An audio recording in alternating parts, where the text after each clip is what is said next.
raj ke kuor na salfakir ngani chanen balgane mo berar lebde ane ke enjen kuor we wa chuong ke wa chuong kan kwan ko yela ne lebde kan cha de riale ke kan kwan jere cha de riale ke kan kwan wo kwan yo sha ba yin we yo wa gor kan to ba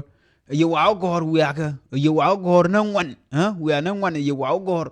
ku bia kuoru ni gore bia kulu bu bia kuoru ni gore bia kulu kwan era chati ye wurke nya inshallah jev ngu chati cha jo ne ka jin na dor me te ke nem dan die je nem dan die chika luong di ha emis dien em dien yo lab ka me dien amani arbiya ni kien amani shien kien chike luong di ndor mete nam nan dieje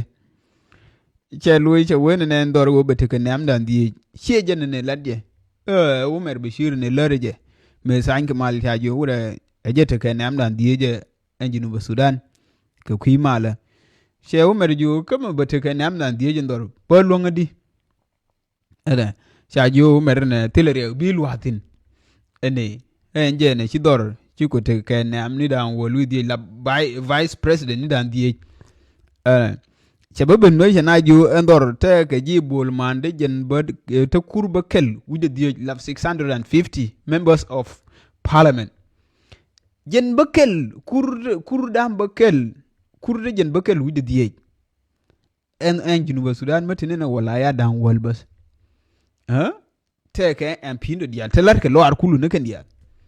tintim wawlar ken ka bolman ano lar ke ken no ma cha dong la de salfakir ke chen wadi no na ke roi ka bolman ka chi ma lar ke salfakir bi ular chen te ma cha ular ken ka bolman no malwar awila wa yene je te ke ne to dia le wen dor te ke ne amdam te ke vice president nan die ke ne ni dan die ka te ke ji bolman ta kurba kel wuje die en ke ni pel ke ni pen ke dor pen ke tada ken che we na kwala wo election ne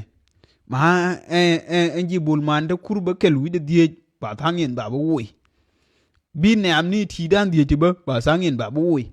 ke dong ndor de do ne jen ke nap kel lab de vice president angwan de wi de do na vice president kel monjen luon che lujen de ji bulman ba ke dong de yo pin de do na kur ndiok ene chika we woke election shadi real ka ladin ladeje ene waje na chika laro de ne to wo kwan ga nuora ka sijin kana wo kwan ko tima chalar lan no ndoro te kamal kayu tiebe nyen wurin tieje kwaile kui mi chalur ko ke tie ka ne ti yan sijin di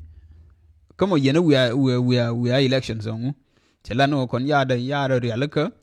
shaka election da shaka kwengu pa kwan ke pai whatever bemo ene ejen kuorin chanen dal kane rai ka yena abya kwan ene ke yena monen kuorin kwa endorse mo bi kwamba mo shano kuwe gwe ne je kamo kana wo election so ko jo he pujun wo ne lokane nga nuora bi ke ka election ke intigavat chemin kwala lare Gabriel Dobla mo lokane je malame na ko jen ngai ke je kan akuriyo ma shar kula jasar yo ma shanan ma